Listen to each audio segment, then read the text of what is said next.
moving hands of God dancers. Let's give them a hand as they come here.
The neighbor sitting beside you have just been through this week, and you would just understand what they had to deal with before they got here today.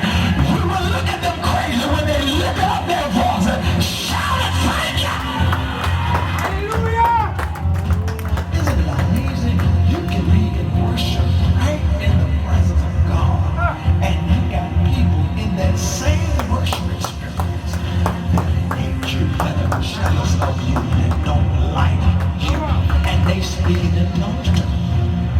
There's some people you're going to have to leave so that you can go up and worship. Because if you let them go with you, they're going to mess up your worship. I'm going up to worship. You can't get where I'm going until you can worship like I worship. Going through what I go through. It is when you suffer and worship that your worship takes on